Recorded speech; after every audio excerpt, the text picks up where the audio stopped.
में रहने वाले शुक्ला जी के परिवार में उनकी पत्नी मीनू, बेटा विभोर और पूरे घर की लाडली मीनाक्षी थी। शुक्ला जी अनुशासन प्रिय और सख्त स्वभाव के व्यक्ति थे, जबकि मीनू उतनी ही शांत और सरल स्वभाव की।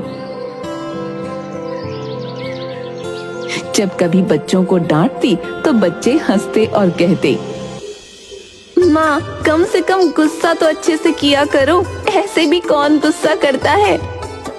मीनू मुस्कुराकर शांत हो जाती। एक दिन शुक्ला जी के घर पर, मीनाक्षी कल तुम्हारी मौसी और मौसा जी आने वाले हैं, फिर तो बड़ा मजा आएगा। माँ संजना मौसी से मिले बहुत दिन हो गए। हाँ, तुझे बिगाड़ने में उसका भी तो हाथ है। कितने दिनों के लिए आ रही है मौसी? 2-3 दिन रुकेगी। तेरे मौसा सरल भाई साहब की कोई मीटिंग है यहाँ पर। दूसरे दिन संजना और सरल घर पर आ जाते हैं। सब बैठे बातें कर रहे होते हैं। संजना मीनाक्षी से, अब तो तुम्हारी बीए की परीक्षाएं समाप्त हो गई हैं, आगे क्या करने का इरादा है? अभी कुछ डिसाइड नहीं किया है। भैया ऑफिस की मीटिंग के साथ साथ मैं एक दूसरे काम से भी आया हूँ। हाँ सरल बाबू बताइए क्या बात है? भैया हम दोनों ने मीनाक्षी के लिए एक लड़का देखा है। अरे ये तो बड़ी अच्छी बात है। कहाँ है लड़का और क्या करता है? भैया मेरे ही विभाग में काम करता है। बड़ा ही अच्छे स्वभाव का है और बहुत ही सज्जन है। 1 साल पहले उसकी पोस्टिंग कानपुर में हुई है। हाँ जीजा जी, बड़ा ही अच्छा लड़का है, मुझे तो बहुत पसंद है। सीधा साधा और बड़ा ही सज्जन संस्कारी है। माँ बाप का इकलौता बेटा है, सरकारी नौकरी है, दिल्ली में अपना मकान है, 1 साल से हमारे पड़ोस में रह रहा है। हमने हर तरीके से उसे जांच परख रखा है और फिर ऑफिस में भी कोई गलत आदत नहीं है उसकी। वहाँ तो सरल के सामने ही रहता है। ये तो बड़ी अच्छी बात है संजना। अच्छा वर मिलना आजकल इतना आसान नहीं होता है। संजना अपने फोन में लड़के की फोटो दिखाती है। अगर लड़का आपको पसंद आता है तो अगले हफ्ते उसके माँ बाप कानपुर आने वाले हैं, तो मैं उनसे अपनी मीनाक्षी के बारे में बात करूंगी। भावेश की फोटो घर में सबको पसंद आती है। संजना और सरल पर शुक्ला जी और मीनू को पूरा भरोसा था, क्योंकि संजना ने बचपन में मीनाक्षी को अपनी गोद में पाला था। 2 दिनों बाद संजना और सरल वापस कानपुर लौट जाते हैं। वहां जाकर संजना भावेश के माता पिता से मीनाक्षी के लिए बात करती है। संजना जी, अब आपके घर की बेटी है तो ज्यादा डरने की तो कोई बात नहीं होगी, वरना आजकल की लड़कियों का तो पता ही है आपको। भाभी जी आप बिल्कुल फिक्र मत कीजिए, अगर आप कहीं तो मैं दीदी जीजा जी को बुला लेती हूँ, आप लोगों का भी मिलना हो जाएगा। मीनाक्षी और भावेश भी एक दूसरे से मिल लेंगे। हाँ ये सही रहेगा। संजना मीनू को फोन करती है। दीदी बधाई हो, भावेश के माँ पापा से बात हो गई है, उन्हें हमारी मीनाक्षी की फोटो भी पसंद आ गई है, वो लोग आपसे मिलना चाहते हैं। मैं तुम्हारे जीजा जी से बात करके तुम्हें फोन करती हूँ। 2 दिनों बाद ही शर्मा जी का पूरा परिवार कानपुर पहुँच जाता है, जहाँ उनकी मुलाकात भावेश और उसके परिवार से होती है। भावेश की माँ मीनाक्षी से, पढ़ाई लिखाई तो ठीक है बेटा, पर ये बताओ घर का काम कर लेती हो या नहीं? जी कर लेती हूँ आंटी। देखो भाई, मेरे भावेश को अलग अलग तरह का खाना खाने का बहुत शौक है, इसलिए हम सबसे पहले यही चाहते हैं कि हमारी बहू को खाना बनाना अच्छे से आता हो। भाभी जी सांच को आज क्या, आज का सारा खाना मीनाक्षी ने बनाया है और हमारी मीनाक्षी को तो खाना बनाने का शौक है। इसके खाने की तारीफ अब मैं अपने मुंह से क्या करूं, आप खुद खाएंगे तो आपको पता चल जाएगा। अच्छा, अगर खाना बनाना आता है तो तुम हमारे एक एग्जाम में पास हो जाओगी, और दूसरी चीज, हमें बहू से नौकरी नहीं करानी।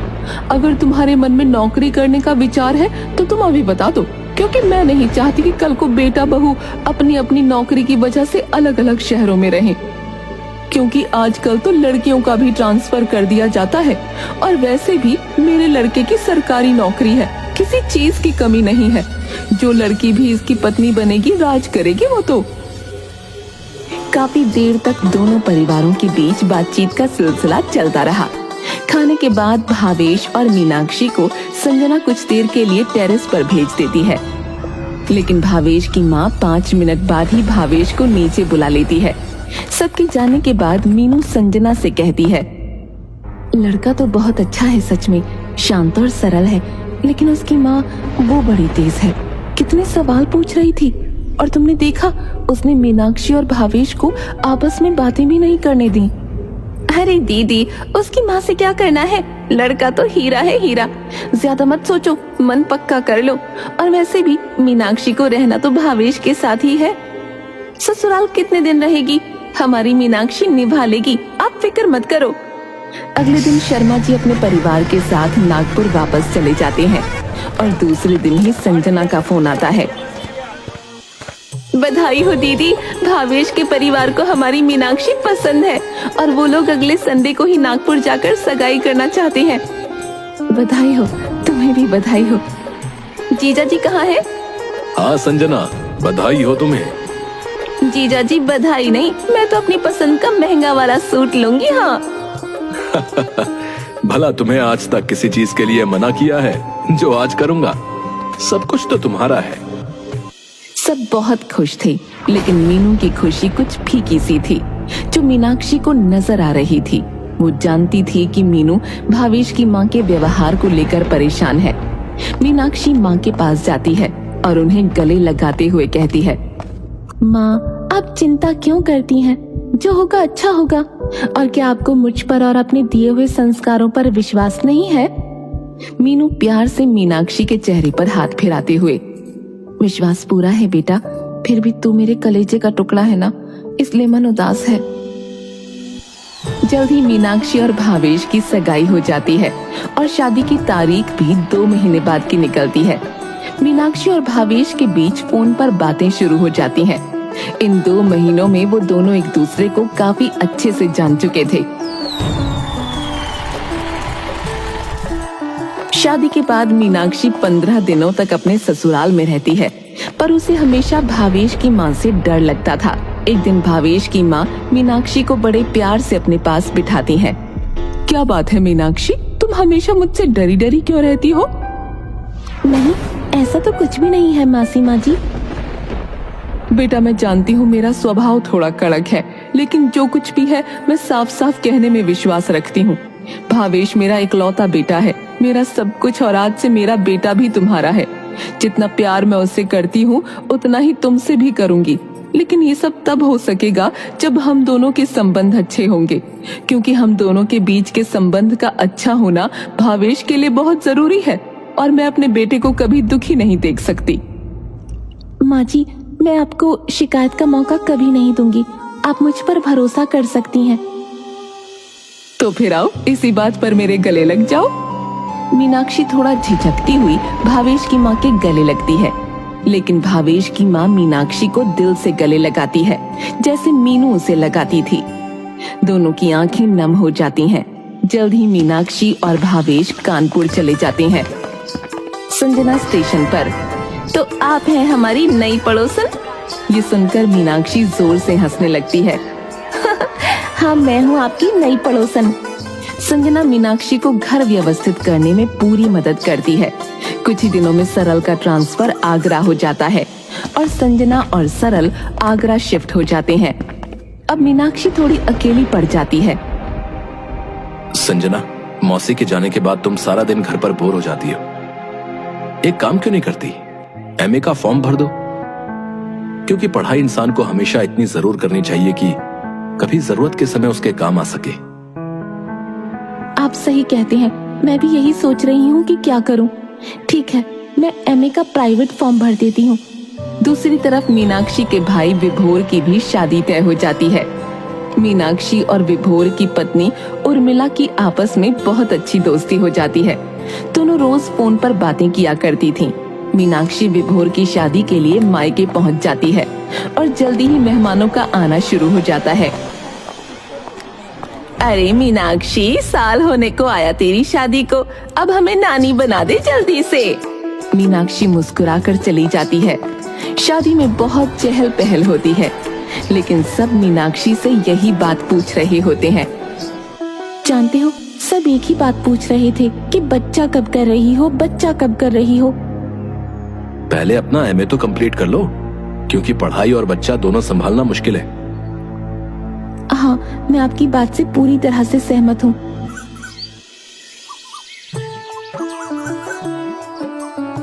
एक महीने बाद उर्मिला फोन पर, दीदी आप बुआ बनने वाली हो। भाभी आपने तो आज मेरा दिन बना दिया, मैं बहुत खुश हूँ भाभी। मीनाक्षी बुआ बनने के नाम से ही चहक रही थी और हर 1.5-2 महीने पर नागपुर का चक्कर लगाती। जल्दी ही वो एक प्यारे से भतीजे की बुआ बन जाती है। फंक्शन में सब इकट्ठा होते हैं। मीनाक्षी तू कब तक ऐसी सूनी गोद लेकर घूमेगी? एमए के फाइनल एग्जाम्स हो जाएं, फंक्शन खत्म होने के बाद।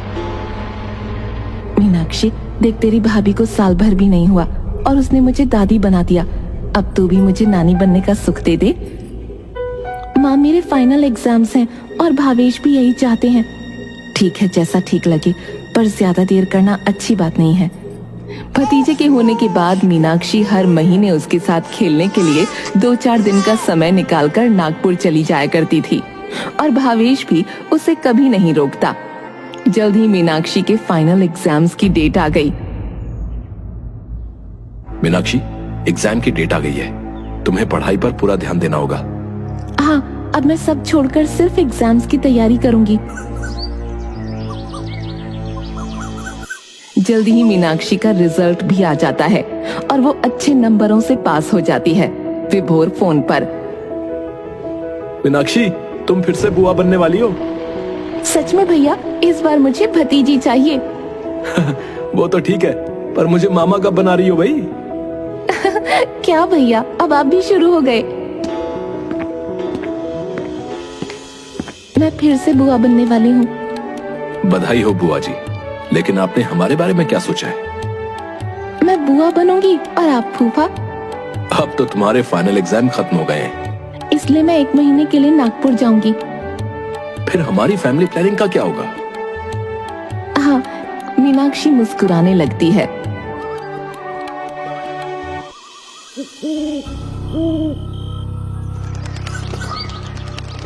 काफी समय बीत जाता है, लेकिन मीनाक्षी और भावेश को निराशा ही हाथ लगती है।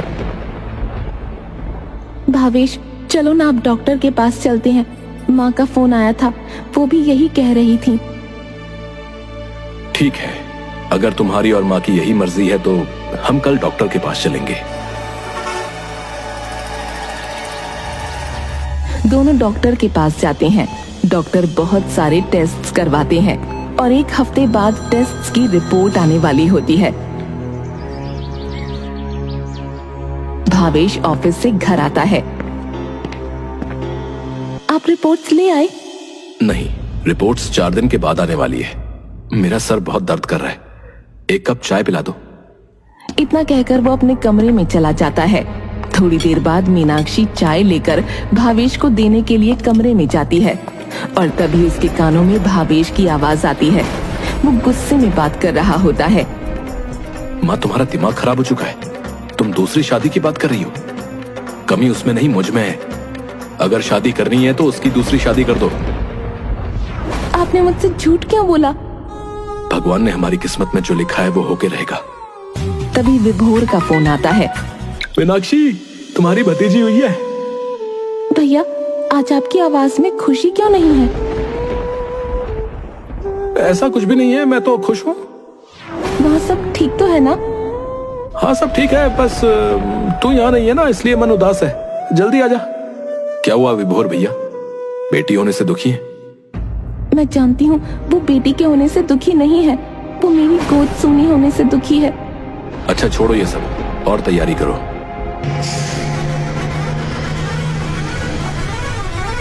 जल्दी मीनाक्षी और भावेश नागपुर पहुंच जाते हैं। इस बार मीनाक्षी के चेहरे पर हमेशा की तरह रौनक नहीं थी। वो बच्चों के साथ खेलती मुस्कुराती, पर कहीं ना कहीं एक खालीपन दिखता। मीनाक्षी, क्या बात है? तुम्हारे मन में कुछ चल रहा है? मुझे बताओ। कुछ भी तो नहीं भाभी, सब ठीक है। उर्मिला मीनाक्षी का हाथ अपने हाथों में लेती है।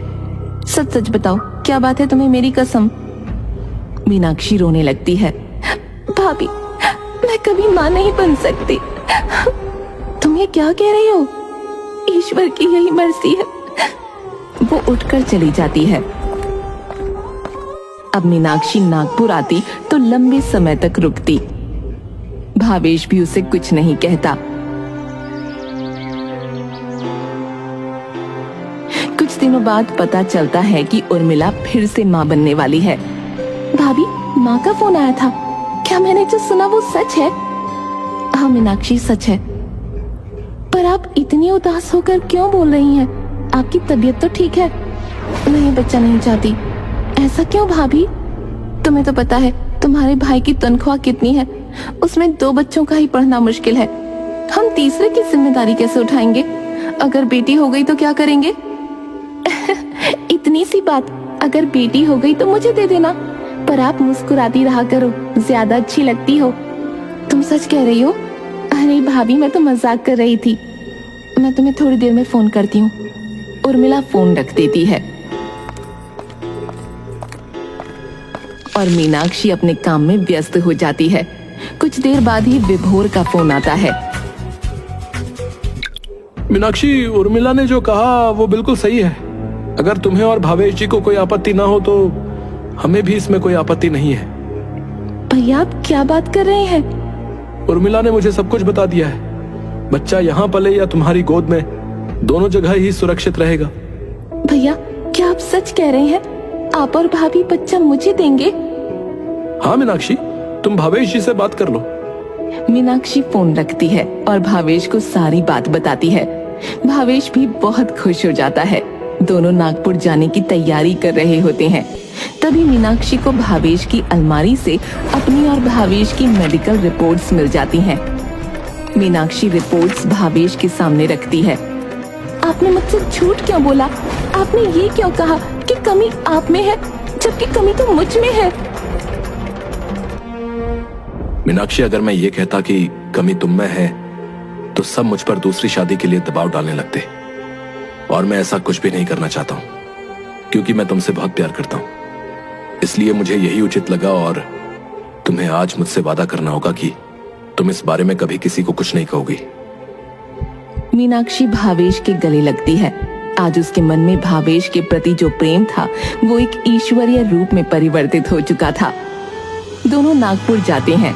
इस बीच मीनाक्षी उर्मिला के पास ज्यादा समय बिताती है और महसूस करना चाहती है कि जो सुख उसे ईश्वर ने महसूस करने नहीं दिया।